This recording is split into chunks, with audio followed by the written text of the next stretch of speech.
गोटे दिन हनुमान कुंडली रे शनि आसिले। हनुमान एका बसी था राम सेतु पाखरे रामेश्वर ठारे बसी राम को कथा चिंता करुथांती। सेही समय रे शनि महाराज पहुँचिले। यह देखि हनुमान पचारिले, प्रभु आपण कौन पाई एठाको आसिले?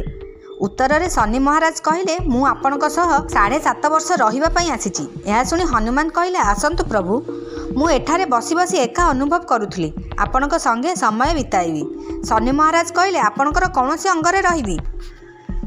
हनुमान कहले, आपनको जेउठी भल लागुची आपण सेठी रही पारंती, हेले मो उपरे बसई पारिबेनी, कारण मोर सबु अंगरे प्रभु श्रीराम अछंती, तेणु आपण मो लांजरे बसी पारिबे।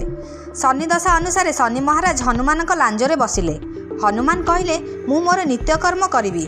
शनि महाराज कहले, निश्चय करंतु। हनुमानकर कार्य थिला राम सेतु पूजा करी पूरा पृथ्वी परिक्रमा करिबा। हनुमान पूजा परे बाहरिले परिक्रमा रे, केतेबेले पहाड़ पर्वत, केतेबेले पाताल को, केतेबेले हिमालय को, एमिति जेउठी जेउठी हनुमानकर नाम निया जाए, गोटिए क्षण पई हेउ पछे हनुमान सेठारे पहुँचती।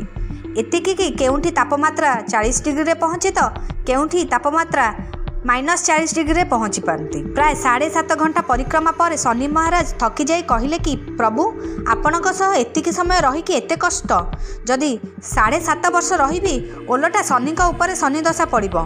हनुमान हसिकी कहले, जी राम भक्त कि कृष्ण भक्त, आपण तांकर क्षति कले ओलटा आपणकर क्षति हेबो, तेणु सेही दिन ठारू शनि राम और कृष्ण भक्त को क्षति करती नहीं।